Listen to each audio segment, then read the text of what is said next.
Your comfort is killing you faster than any disease ever could. Every moment you spend in your safe zone is a moment you're voluntarily signing your own death certificate of potential. The world doesn't reward victims, it devours them. Your excuses are not protection. They're a slow-acting poison that numbs your spirit, paralyzes your dreams, and turns your most magnificent aspirations into nothing more than dusty memories tucked away in the graveyard of coulda, woulda, shoulda. The most dangerous lie you'll ever tell is not to others, but to yourself. The lie that says you're not capable, not worthy, not enough. The weight of your own disappointment is the heaviest burden you'll ever carry. It's heavier than any physical weight, more crushing than any external challenge. Right now, in this moment, you're drowning in a sea of your own excuses, and the water isn't deep. You're standing in it, choosing to sink. Every single person in this room has a story, a narrative they've been telling themselves about why they can't, why they're stuck, why life has been unfair. But here's the raw, unfiltered truths. Your story is nothing more than a collection of choices you've made and continue to make. Let me be brutally honest with you. Feeling sorry for yourself is the most destructive, soul-crushing activity you can engage in. It's a poison that slowly paralyzes your potential, dims your dreams, and turns your most magnificent aspirations into nothing more than dusty memories tucked away in the corner of your mind. Think about the last time you truly wanted something, not just wanted it casually, but burned with a desire so intense that it kept you awake at night. What happened? Did you chase it with everything you had? Or did you allow the first obstacle to become a wall, the first challenge to become a permanent roadblock? Most people live their entire lives as victims. Victims of circumstances, victims of their past, victims of their own limited thinking. They wake up each morning carrying the weight of yesterday's disappointments, dragging them like a ball and chain. They look in the mirror and see limitations instead of limitless potential. But here's a truth that will shake the very foundation of your existence. You are not your past, you are not your failures, you are not the sum of your disappointments. Every single moment is an opportunity to rewrite your story. Every single breath is a chance to choose a different path. The moment you stop feeling sorry for yourself is the moment true transformation begins. Consider the nature of human potential. We are remarkable creatures, capable of extraordinary things. Throughout history, individuals have overcome seemingly impossible challenges. People have risen from the depths of poverty, battled through devastating personal losses, confronted systemic barriers, and still managed to create extraordinary lives. What makes them different? It's not talent, it's not luck, it's a fundamental choice to refuse victimhood. When you feel sorry for yourself, you're essentially telling the universe that you're powerless. You're declaring to the world that your circumstances are bigger than your capacity to change them. But nothing could be further from the truth. Your potential is not defined by your current situation. It's defined by your willingness to push beyond your comfort zone, to challenge your own limitations, to refuse to accept the story you've been telling yourself. Let's talk about comfort zones. They're not comfortable. They're coffins, soft padded coffins where dreams go to die. Every time you choose to stay within the familiar, you're choosing stagnation over growth. You're selecting mediocrity over excellence. Growth happens in moments of discomfort. When you're stretched beyond what feels safe, when you're forced to confront your own fears, your own limitations, those moments of tension are not something to avoid. They're something to seek out. Think about physical training. Muscles don't grow during rest. They grow during resistance, during the moment of stress when you're pushing beyond what you thought possible. Your personal growth works exactly the same way. But here's the critical difference between those who achieve and those who merely exist. Achievers see challenges as opportunities. Victims see challenges as reasons to give up. When a challenge appears, what's your first thought? Is it this is impossible, or how can I make this possible? Your initial response reveals everything about your potential for success. The world doesn't owe you anything. Not success, and not happiness, not opportunity. These are things you create moment by moment through your choices and your actions. Every single person in this room has been given the same fundamental gift, the ability to choose your attitude, to choose your response, to choose your path. Feeling sorry for yourself is a choice, and it's the most destructive choice you can make. Consider the energy you spend on feeling sorry for yourself. That same energy redirected could transform your entire life. It could launch businesses, heal relationships, create art, solve complex problems, change communities. But first, you must make a fundamental decision. a decision to stop being a passenger in your own life and become the driver. This isn't about toxic positivity. This isn't about pretending challenges don't exist. This is about acknowledging challenges and choosing to move through them with purpose, with determination, with an unwavering commitment to your own growth. Your life is not happening to you. Your life is happening because of you. Every complaint is a missed opportunity. Every excuse is a self-imposed limitation. Every moment spent feeling sorry for yourself is a moment stolen from your potential. The most powerful words in the English language are 4 simple words. I choose right now. I choose right now to stop blaming. I choose right now to take responsibility. I choose right now to move forward. I choose right now to grow. Those words are not just words. They are a declaration of war against mediocrity. They are a commitment to your highest self. The journey of transformation is not comfortable. It's not easy. It will challenge everything you believe about yourself, but is the only journey worth taking.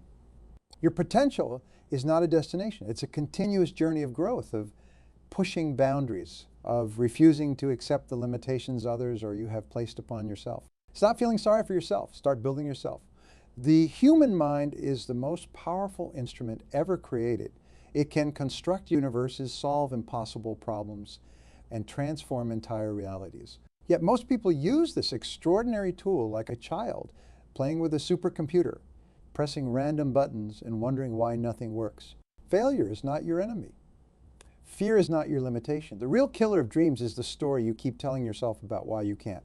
Let's break down the anatomy of excuses. They're not protective shields. They're prison walls you've constructed around your own potential. Each excuse is a brick in a fortress of limitation, and you're the one laying each brick one disappointing thought at a time. When you say, I can't, what you're really saying is, I'm not willing to try. When you say it's too hard, you're admitting you're more committed to comfort than to growth. When you say maybe someday, you're essentially saying never. The world doesn't reward potential. It rewards action. Think about the most significant transformations in human history. They weren't created by people waiting for the perfect moment. They were created by individuals who decided that the current reality was unacceptable and chose to do something about it. Comfort is the enemy of greatness.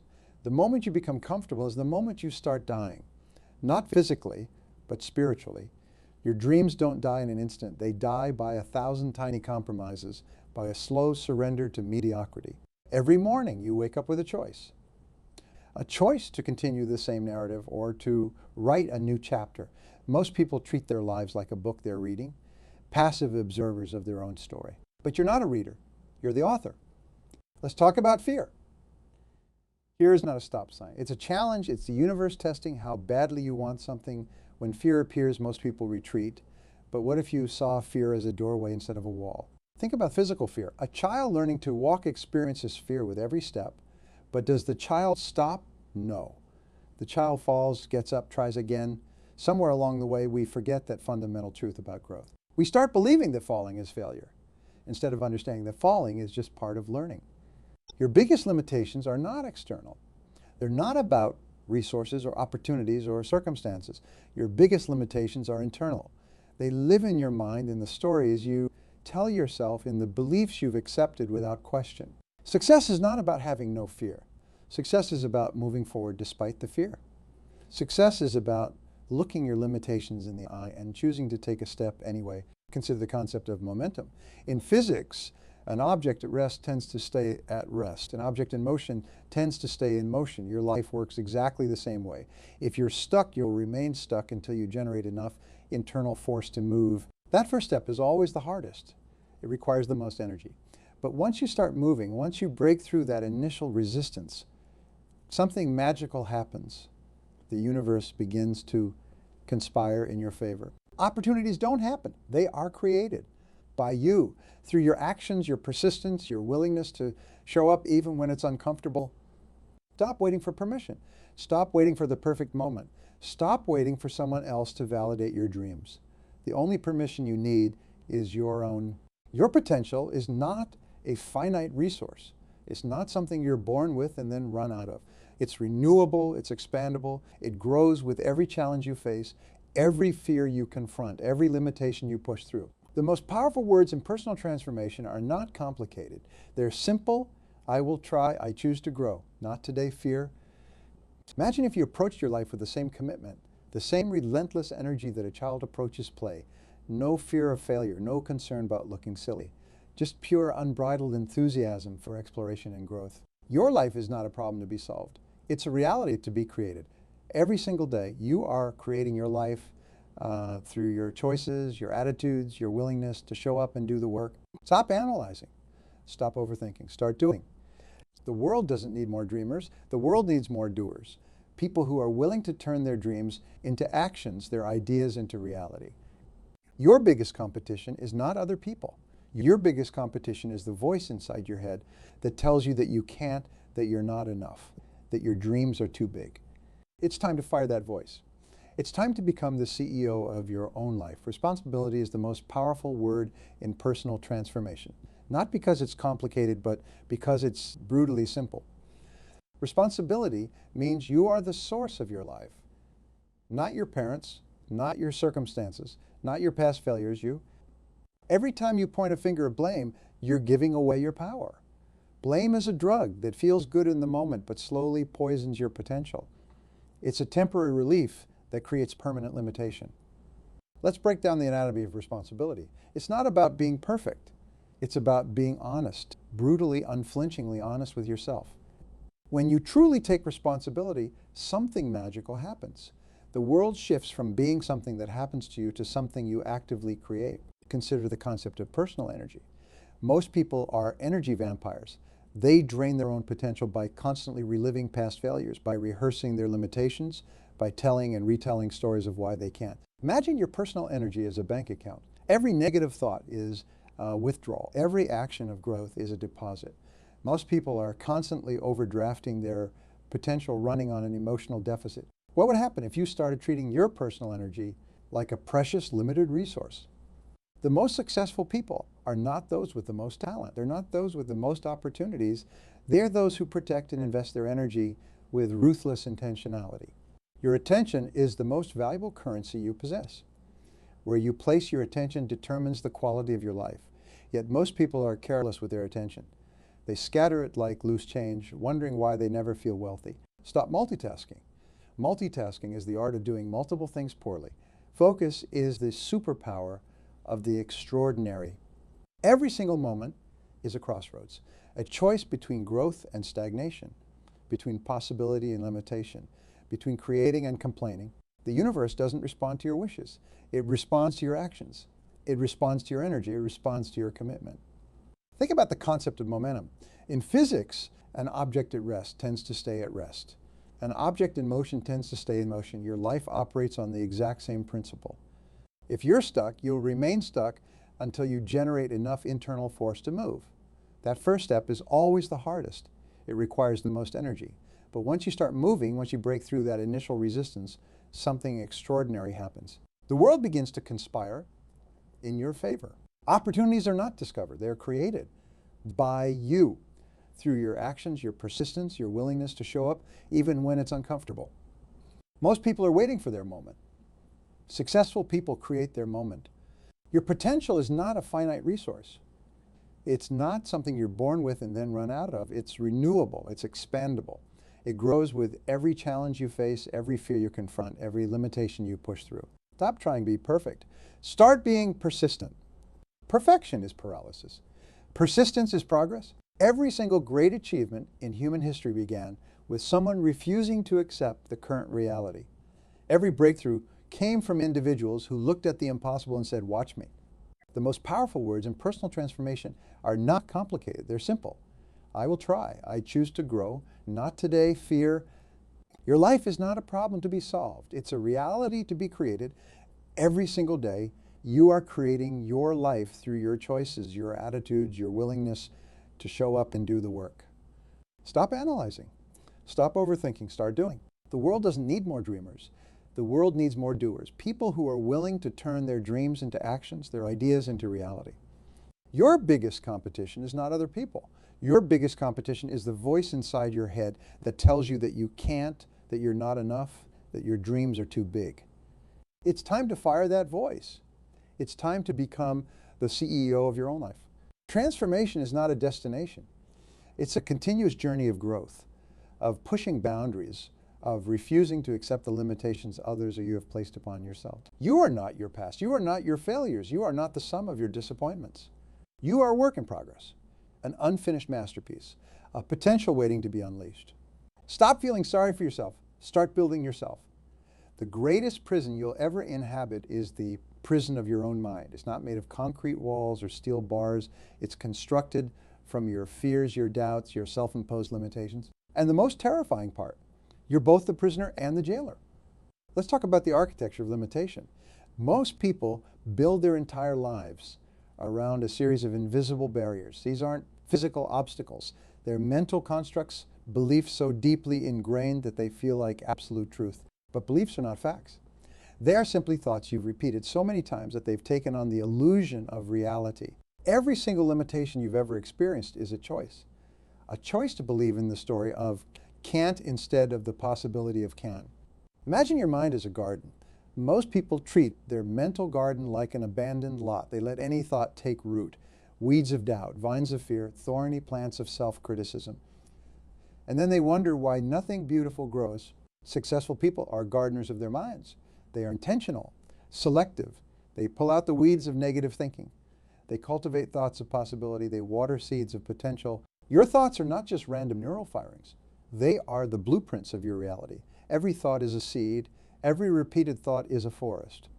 What forest are you growing in your mind? Most people spend more time curating their social media profiles than they do curating their internal dialogue. They'll carefully select filters for their photos, craft the perfect caption, but allow any toxic thought to run wild in their minds. Let's break down the mechanics of mental transformation. First, awareness. You cannot change what you do not acknowledge. Most people live in a state of unconscious autopilot. They react instead of respond. They drift instead of navigate. Awareness is the first step of liberation. Start paying attention to your thoughts, not to judge them, not to fight them, but to understand them, observe them like a scientist, with curiosity, with detachment. When a negative thought appears, don't fight it. Examine it. Ask yourself, is this true? Is this helpful? Is this moving me toward my goals or away from them? Most negative thoughts are like uninvited guests. They show up unexpectedly, but you have the power to show them the door. Consider the concept of mental bandwidth. Your mind has limited resources. Every moment you spend on negativity, on regret, on feeling sorry for yourself is a moment stolen from your potential. Imagine your mental energy as a battery. Negative thoughts are a constant drain. Positive, purposeful thinking is a recharge. What are you charging your mental battery with? Most people charge their mental battery with fear, with doubt, with comparison. They scroll through social media, consuming other people's highlight reels, and fill themselves with inadequacy. Successful people charge their mental battery with purpose, with learning, with growth. Your environment is the most powerful influence on your mindset. If you're surrounded by people who complain, who blame, who see themselves as victims, you'll absorb that energy.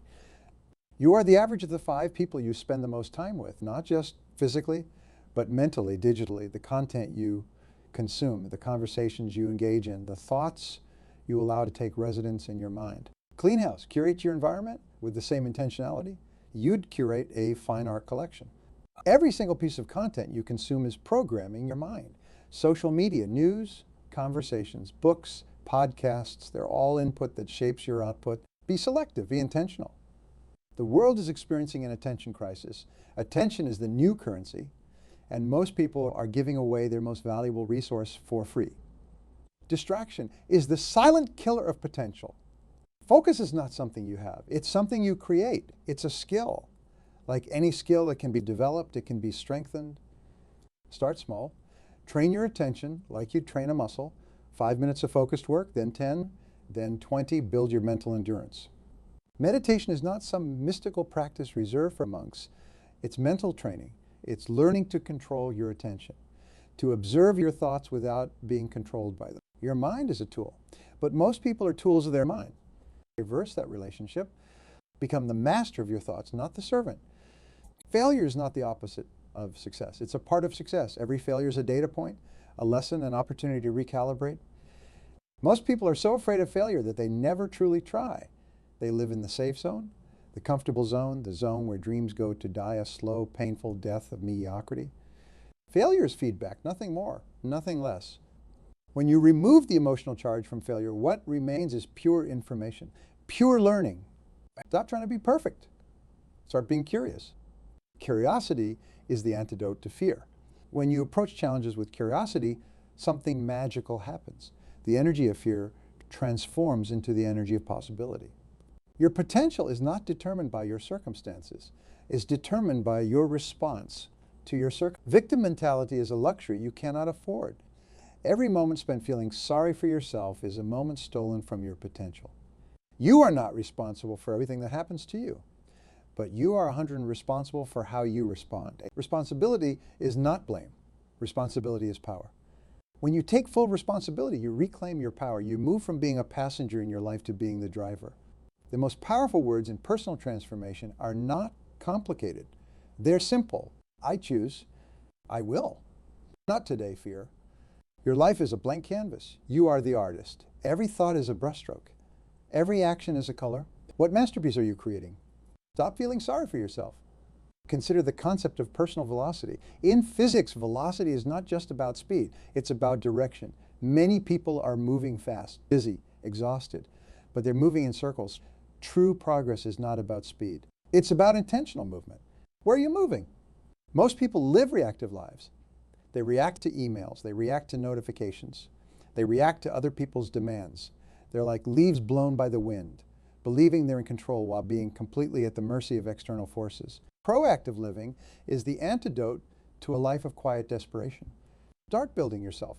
Every single morning is an opportunity to reset, to realign, to recommit to your highest potential. Your morning routine is not a luxury. It's a strategic investment in yourself. It's the daily practice of becoming. What are the first 60 minutes of your day?